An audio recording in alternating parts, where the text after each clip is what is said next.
Rise up!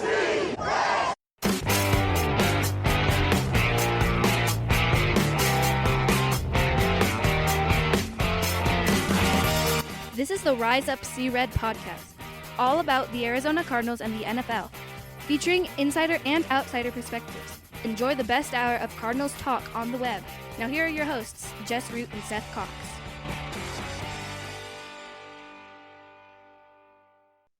Hello, Arizona Cardinals fans, and welcome to the latest edition of the Rise Up See Red podcast, the best of Cardinals talk on the web. I'm your host, Jess Root from Cardswire.com, USA Today's NFL Wire site. For episode 733, it's our Week 17 opponent preview with the Cardinals taking on the Cincinnati Bengals this weekend on the road in a game where neither team the season could not have gone more backwards for both teams. The Cardinals 3-12, the Bengals 5-10. Joining me for the second time this year is Billy Riccette, who joined us before the season to preview this game, this season, and everything. And we thought this game was going to be heavily implicated in the playoff race for both teams. And Billy, man, welcome back to the show. Things have definitely not gone the way that we thought they were for either team. Not even close, man. But yeah, thanks for having me again. Great. Always great to talk to you. Yeah, it's crazy to think that the high expectations, especially for the Bengals, but even the Cardinals, like we really thought this was going to be at least a contending team in the division. You know, who would have thought the division, how good it would be with the three teams already in the playoffs. But man, you're right. These seasons just went completely off the rails in a hurry for both these teams. For Cincinnati, it started with in the off season with Trey Hendrickson. They finally got him paid, but that had to be a headache. But then it goes to the Joe Burrow injury, and then he was out nearly 3 months. Now, with everything that's happened this year, can we kind of boil it down to basically Burrow's injury, and that's sort of what derailed everything? Oh, absolutely. That was a big factor. I mean, once Burrow went down, they of course turned to Jake Browning, and all the talk before that was like, oh, well, Jake Browning's 4-3 as a starter. He did okay, and then that completely went off almost immediately. Like from the get-go, Browning just did not have it. He just looked lost out there. And then, of course, they had to go and turn to the wily veteran himself, Joe Flacco, who, put up some good numbers. He had a couple good weeks where if you had him in fantasy, I think I actually had him 1 week in fantasy myself, if you can believe that. Had some good weeks, but ultimately he became 40-year-old Joe Flacco, as he's been but when he was 39-year-old Joe Flacco, he's fine-ish, but obviously not what you want if you're the Cincinnati Bengals. They finally get Joe Burrow back, and he's still taking sacks at an almost alarming rate, unfortunately. So, yeah, the quarterback issue, the Burrow's injury, it was that's one of the biggest reasons this team just completely faltered. What have been right spots for, if any, for this team, offensively and defensively? What went right? Is that what you said? I'm sorry. Yeah, bright spots, anything that was good. Yeah. I think we saw as the season went on, Chase Brown finally started to have that kind of breakout season that we were hoping for. He was a guy that I was definitely high on going into the season. There was a lot of reports that, this was going to be his breakout year. He was going to rush for over 1,000 or so yards, and got up to that slow start. But over the last month or so, he's really started to pull it together. He obviously had the big game last week against Miami, 3 total touchdowns. So at least they have, they found their guy in Chase Brown. He finally got going. Defensively, Shamar Stewart, the first-round pick after, we talked about him before the season, the whole contract issue, but he really has come onto his own. He, of course, has been battling injuries himself, but when he was healthy, when he was on the field, He's really taken charge of that pass rush. So those are definitely two young guys that, at least obviously outside of the big three that they have, that they can start to build both sides of the ball around. Jamar Chase, high usage, most targets in the league, producing still at a high level, 110 catches, over 1,200 yards. T. Higgins, he's been productive in the touchdown department, 10 touchdowns. And, with a couple of big games, could reach that 1,000-yard mark, but at 49. But one of the things T. Higgins is, he's missed a couple games, which is kind of T. Higgins to do. Yep. But with the quarterback, with the quarterback stuff that you guys have dealt with, at least the one steady thing was that, especially Flacco, when he came in, he's like, find number one. Exactly. Find number one. Find number one. Exactly. Find number one. Yes. No, you're absolutely right. Like Flacco, at least, and Browning tried. God bless him, but you're absolutely right. That was the. I mean, it feels so simple in the Bengals offense, right? Find Jamar Chase. It's one of the we've all saw the picture meme at this point, with the offensive line, or we can tailor-made the Patrick Mahomes, the blanket. He's out there somewhere. We could do that with Jamar Chase. So yeah, another obviously really strong season for Jamar Chase. I've already seen talk. I think I just saw it earlier today. Friday, we're recording this for those listening later. But there's some people already talking that Jamar Chase is already on his way to being the greatest wide receiver in Bengals history. And, is that hard to argue? Not really. I mean, he's obviously putting up fantastic numbers. He had the Triple Crown last year. So, and he's, again, putting up big numbers like you mentioned earlier. So, yeah, just find number one. It seems that easy. It doesn't matter what the defense gives you. He will find a way to throw the football. So he was well worth. I know there was the headache with getting him the contract, but he was well worth all that money. He's well deserving of being the highest paid receiver in the league.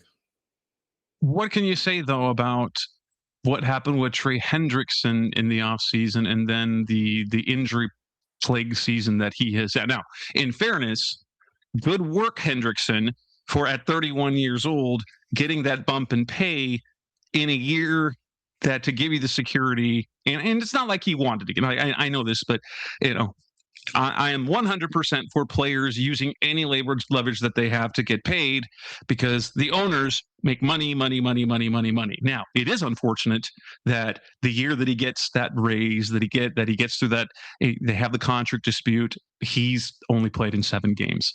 How has that been received by the fan base this year? Yeah, you could certainly tell the frustration that he just hasn't been out there, because we talked about it before. Like this was a team that just struggled to get after the quarterback. He was he basically had like half of their sacks last season as a team. So to go through all these games and just another week of no Trey Hendrickson, then the following week no Trey Hendrickson, it becomes frustrating, especially when you know that he's pretty much gone. I mean, the odds I think are slim. I think it's fair to say they're slim to none, if not very very close to none, that Hendrickson is going to come back, because obviously it was frustrating to watch the back and forth of is he going to get this contract? Are they going to trade him? What's going on? And then he finally does get his money, and like you said, well deserved. For the production he's had, he absolutely should be one of the higher paid DNs. But to have a season kind of break down like that certainly was unfortunate. So hopefully next year, likely in a different spot, he finds better luck health wise, and still finds himself getting a very reasonable contract even at 32 years old. The Joe Burrow situation, how much of a worry is this? He's a franchise quarterback. When he starts talking about how he's not having fun, how much does that how much concern does there need to be for that? Or from afar, as we were talking a little bit before the show, this feels really familiar to 15, 16 years ago when they went through it with Carson Palmer, and kind of after the fact we learned that Carson was really was very adamant about Cincinnati adding help to help protect him and things like that, and that's when things turned. Do you think this is a repeat, or is this just the frustration of a year that didn't go well and then getting shut out by because he followed that up with a 4-touchdown performance against the Dolphins? So obviously he didn't pack it in, and I'm sure he had fun throwing 4 touchdown passes and over 300 yards against that Dolphins team. But what's the level of concern with the Burrow situation?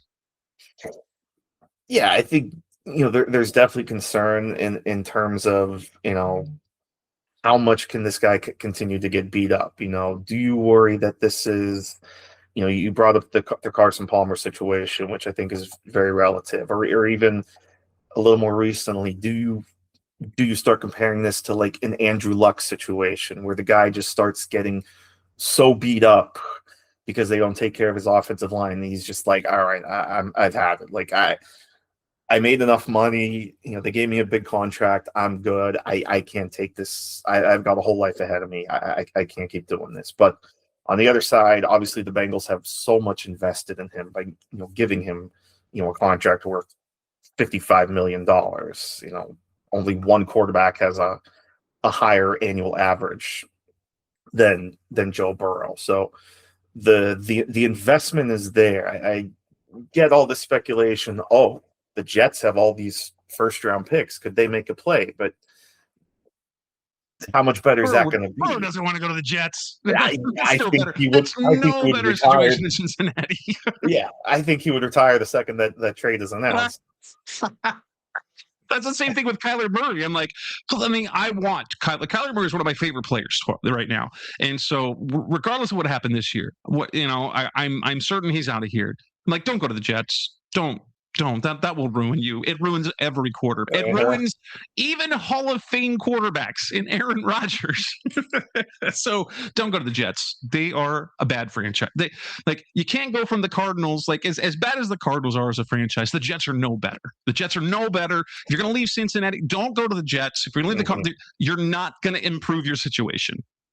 You only think so? No, absolutely not. It's painful. We think we have pain right now watching them. God bless Jets fans right now going through whatever. And they're delusional too, man. It's okay. Fernando Mendoza is going to save them. Oh, sure. But yeah, sure absolutely, there's concern. But I think you also bring up a valid point about the frustration. I mean, again, 5-10. They obviously didn't expect to be here. This was a team that expected to compete. They thought they were healthy. They thought, the defense was going to turn around under Al Golden. That obviously didn't happen. So, to be eliminated here with 2 weeks, a couple weeks left in the season. You mentioned the shutout. I mean, you talk about a flat way to effectively end your season with a shutout. So there's definitely frustration there, but I can't see the Bengals making that big of a move right now. They have so much invested in Burrow. They're going to take another shot, I guess, since they have been for years. They have to. All right, coming up next on the Rise of Sierra podcast, the best of our Cardinals talk on the web. Let's look at the matchup, Week 17, Cardinals-Bengals. What are we looking for? What are the matchups? That's coming up next on Rise Up See Red. We're back on the Rise of Sierra podcast, special our Cardinals talk on the web, talking to Billy Riccette from Bengals Wire. Looking at this matchup, Week 17, Cardinals at Bengals, 1 p.m. Eastern, 11 a.m. Arizona time, on the road in Cincinnati. Luckily, the forecast from last I saw is expected to be lovely for a late December game, so at least we don't have that to worry about. But as we look at this game, two teams that have been disappointingly bad. You have a Cardinals team that is bad on both sides of the ball. Despite the passing numbers that we've seen from Jacoby Brissett, they've scored 20 or fewer points offensively in, let me check, I believe it is 6 straight games. 6 straight games. They scored 24 against Jacksonville, but that was a defensive touchdown. So it was 17 offensive points against Tampa Bay, 17 offensive points against the Rams, 20 against Houston, and 19 last week against the Atlanta Falcons. They are not good offensively. They have very little run game, although they did find success running the ball last week again. Atlanta, not a good rushing team. The difference is Cincinnati, while they don't have a good defense, they can and have put up points since Joe Burrow's return, with the exception of the 24-0 shutout. Burrow, since he came back, he has 2 4-touchdown games. What do you look at this game? If you look at the Bengals offense versus the Cardinals defense, are you looking at potentially another monster game from Joe Burrow?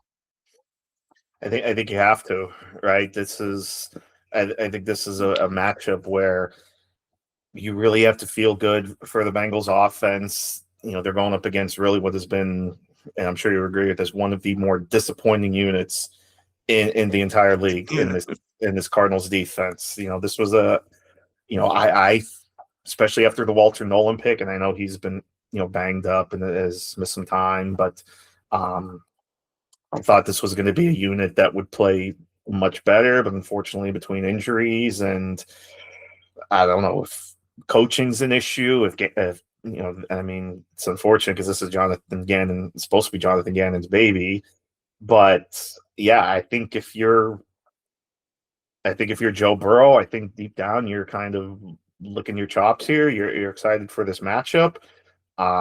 If you have any of these guys in fantasy, I think you're feeling pretty good right now. So I think this is probably going to be another. This is a team that's put up at least 30 points in 3 of their last 4 games, including, of course, 45 last week against the Dolphins. I think this is another opportunity where they'll probably put up 30 plus. It's just a matter of, can they hold Jacoby Brissett and Trey McBride, which we'll get into in a minute. But yeah, I like the offensive potential here for the Bengals again this week. And with Josh Sweat, really the Josh Sweat move has been the only one that's paid off for the Cardinals this year in terms of the offseason moves. And even with Sweat's 11 sacks, the pass rush is almost nothing. Sweat didn't practice all week. He's officially questionable to play. We'll see if he even gets in there. So the pass rush is non-existent. There's no Budda Baker this week, and so there's no enforcer on the back end. This might and if Max Melton is back. Here's the thing with the Cardinals cornerback situation. It was rough to start the year because they lost Sean Murphy-Bunting, they lost Starling Thomas, but you felt good with the trio that they had of Max Melton, their 2nd-round pick from a year ago, Will Johnson, their number 2 pick from this year, and then Garrett Williams, who had an outstanding 2024 season, who looked like one of the elite slot corners in the league. They have, I believe, and I have to go back and check, I'm pretty sure that trio of quarterbacks has been healthy in this, and it started the game together and played a full game twice, and then been partial to 2 other games. And, lost Garrett Williams for the rest of the year towards Achilles. And so Max Melton, we hope, is back. So it'll be Max Melton, Will Johnson, and then Denzel Burke / Jalen Thompson, whatever. That's going to be like Will Johnson against Jamar Chase will be fun to watch. It'll fun to see how much he covers Jamar, how much he covers T. Higgins, because the one thing we've seen from Will Johnson so far, when he lines up against the number 1, it reminds me a lot in the way that Patrick Peterson played in terms of how he matched up against the alphas. He does pretty well. He does less well at the smaller inside guys. Like he got 8 alive by Puka Nacua, but held his own against Drake London, looked good against him. He's had some really good games against some big time receivers when he's been healthy. And so I'll be interested to see how much he lines up against Jamar, how much he lines up against T, and how much he gets avoided because the other corners. And then the fact that Budda is not playing will impact, and especially knowing that every opposing offense finds where Budda is first. and they often run away from him and they throw away from him. And so things are going to be a little bit dicey for that Cardinals defense, I think. Yeah, that's going to be fun to watch. And you brought up Will Johnson. It's definitely exciting to see him, getting back to playing at a really strong level. We know, throughout the draft process, the talk was about his knee. Could he be healthy? So it's really fun, really excited to see him doing well. And you mentioned Garrett Williams. Yeah, that was tough for him to go on at as well. You mentioned he was having a great year. So yeah, this is definitely a matchup where, again, like you mentioned, we'll see how the cornerbacks look if Max Melton is able to play. But I think you got to feel pretty good if you're Jamar Chase and T. Higgins to be able to take advantage of kind of these kind of backups, so to speak, especially at the safety position. So we'll see if they can get those explosives going. We'll see if they can get the offense rolling again and try to salvage something these last couple of weeks. How will the Bengals try to match up against Trey McBride? How will they do that? The Falcons were really successful at it, but it came at a cost of Elijah Higgins having a big game, although not touchdown production, because they held McBride to 4 catches for 27 yards. Instead, Elijah Higgins, our other tight end, had 7 catches for 91 yards. McBride, who's been a monster this year, how will they likely match up against him? How will they cover him? Boy, that's the $1 million question, isn't it? This is outside of that Atlanta game, McBride has been kind of uncoverable, but could they try to have a guy like Jalen Davis, kind of shadow him in the nickel? Could they have one of their young backers, Knight or Carter, do so? Will one of the safeties be responsible, either Battle or Stone? I am going to be very fascinated. I have no idea what their plan is to try to stop McBride, but I'm going to be really fascinated to see how they contain him. I don't know if they have the personnel to go up against a guy like this, especially with a lot of young bodies here, but that's going to be fun to watch. Okay, Turner. How his I see the stats. He's got a league-leading 17 pass breakups. He's got 2 picks. How impactful has he been? He's forced a couple of fumbles. How good has he been in coverage this year? This is a position. This was certainly a position group that had a lot of question marks coming into the season. They've had some, disappointing guys. Cam Taylor-Britt is a guy that they had high hopes on, and he hasn't really panned out. So to find a guy like DJ Turner, their second-round pick in 2023, like you said, 17 passes defended, leads the league. He's a guy that has done a nice job of shutting down opposing receivers. So maybe he's a guy that is he going to shadow Marvin Harrison? Will he go up against Michael Wilson at times? It'll be interesting to see how they utilize him. But you're right. He's definitely been a guy that's really helped kind of save that position group, because again, outside of him, Dax Hill hasn't been too bad either, but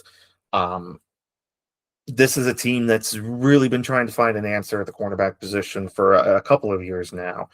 And it seems like they finally found at least one in DJ Turner. So that's been a very pleasant surprise. Any other matchups in particular or keys that will determine, you think, how this game goes that you're going to be watching for?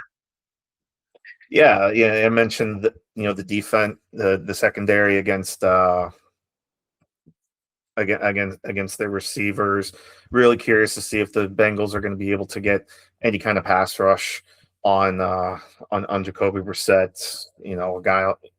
Could we see a matchup of a Paris Johnson against a Joseph Asai or Miles Murphy, who have really had to kind of take on the leadership role on the edge with Hendrickson and Stewart out, or even inside, Froholt against a guy like a TJ Slayton or a BJ Hill. I'm a guy that likes kind of likes those trench battles, that trench warfare. So yeah, those are going to be some of the interesting matchups, I think, that will determine this one, and that I'm going to be keeping an eye on.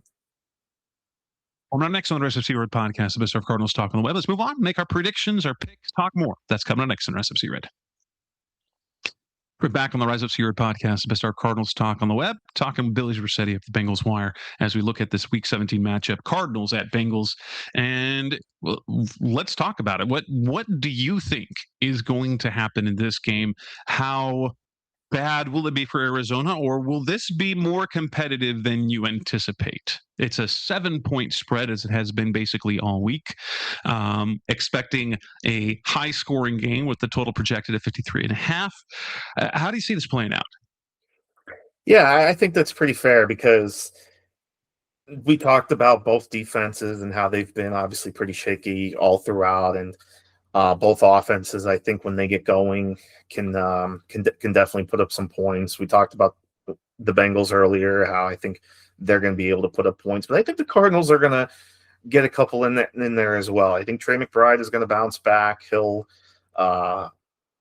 lead his fantasy owners, I think, to championships if they survived his quiet outing against the Falcons. I could see this being kind of like a 31-24 type game. I think that 7-point spread feels kind of fair. I think 53 is the over-under, feels pretty good. Again, I think both teams are going to put up points. Like I mentioned before, the Bengals pretty consistently have been putting up 30 points, and with the injuries the Cardinals have, I think they should have a pretty easy time moving the football this week. But again, I think the Cardinals are going to have success as well, because the Bengals still struggle to get to the quarterback. So I think I could see Jacoby Brissett's going to throw a couple of touchdowns. I think that offense is going to move pretty well, and I think you're going to have a closer game than some might expect out of this one. The question for me is going to be whether things get out of hand early, because the Cardinals have been capable of doing that. Against the Rams, they were down 17-0 after running 3 offensive plays. Not how you want to start a game, certainly. No. But yeah, I just don't see how the Cardinals can keep up at all with that Cincinnati offense. I don't know how they're going to slow things down. As it was, they really limited Atlanta for most of the first half and still gave up 26. So the question for me is, and nothing about the Cardinals says that they can put up more than 20 points. So I'm like, I think there's going to be another ugly one. I'm going to say 37-20 in favor of Cincinnati, and that is probably they're going to be end up. We'll say probably 10 of those points will come in garbage time, because that's the one thing for fantasy guys, is that the Cardinals have been piling up the garbage time passing stats to Michael Wilson, to Trey McBride, and so fantasy people will be thrilled. But even more so, fantasy owners will be thrilled for those who have Joe Burrow and Jamar Chase and T. Higgins and all of them. As I'm looking at some of the props here, the prop bets that they have at BetMGM, you don't get Joe Burrow, so it's not a standard over 1.5. It's 2.5 touchdown passes. Do you like him to get at least 3 touchdown passes in this game? It's plus odds at plus 135, so that is a good bet. But do you believe it'll go that way, or will this be more leaning on the run? Or will they get near the goal line, run it in with Chase Brown and such, or will it be the big play in the passing game? I think I would probably take that over, especially with the plus odds. Again, I think this matchup works pretty well to the Bengals' advantage. I think they're going to try to pick apart that, at least, especially the middle of that secondary with no Budda Baker. I think they're going to really attack a guy like Jalen Thompson and the guys back there. So I think I could see Jamar Chase getting a couple here. T. Higgins might even throw one to Chase Brown. They've been really getting him involved in the passing game a lot lately as well. So I could see him with another week with a receiving touchdown. So I think 3 passing touchdowns I think is very viable for Joe Burrow. Again, especially if you're getting plus odds, I think that's not a bad bet at all. 5.5 yards for Chase Brown is the projected total there. Do you like Brown over that total? I would say probably yes, based on what I've seen for the Cardinals and the rushing defense. So I would say yes. I'm taking over all give me everything about Burrow, everything about Brown, everything about Jamar Chase. Honestly, that's how I'm looking at this game. I think that's very fair to say, because again, if we're expecting them to put up 30 plus points, which I think we are, then that tells me that, yeah, Burrow's going to throw a lot. Chase Brown's going to be heavily involved. Jamar Chase is going to be heavily involved. So, you know what? Yeah, hammer the rushing yards on Chase Brown, hammer the over on Jamar Chase receiving yards. Oh yeah, that's 88.5 at one, and then you can bump it up to 100 plus at plus 105. At 125 plus, it's plus 250. I'm laddering that. I'm laddering that all the way up, man. I was gonna say, I think the century mark is definitely not out of the realm of possibility for Jamar Chase. I mean, he's gotten there quite a few times so far this season, so it's very as I'm just looking it up quick. I mean, he's hit 100 yards now 7 times this season, including his last 2 games. He had 109 against the Dolphins, 132 against the Ravens. 3 of his last 4. So lock it in. Yeah, I think 100 yards. I mean, the guy's had double-digit targets in all but 5 games. So he's going to get peppered the ball. He's going to get thrown the ball. Awesome, man. Well, That's Billy Riccette from the Bengals Wire. Appreciate your time, man. I think the Cincinnati Bengals are going to roll. So best of luck to you on there. I'm at this point where I've given up any hope, and I'm also like, whatever Cardinals. We'll talk in the offseason how to do this better, if you're going to keep your coaching staff or not. But all right, Billy, thank you so much. You can find his work over on the Bengals Wire. Until then, that's Billy. I'm Jess. I'll be back maybe with the third show where I do the preview myself. Seth is off with the holidays. If not, Seth and I will be back next week to talk about Cardinals-Bengals. Thanks for listening. As always, we'll be back again soon. Thanks for listening to the latest edition of the Rise Up, See Red podcast. Listen to previous episodes and subscribe to the show on Apple Podcasts, Stitcher Radio, Audioboom, or many other podcast platforms, so shows are delivered directly to your mobile device. Please give the show a 5-star rating and always support the sponsors who support the show. We'll be back soon for the best hour of Cardinals talk on the web. Rise up, Red Sea, be Red, See Red, and of course, Rise up, See Red.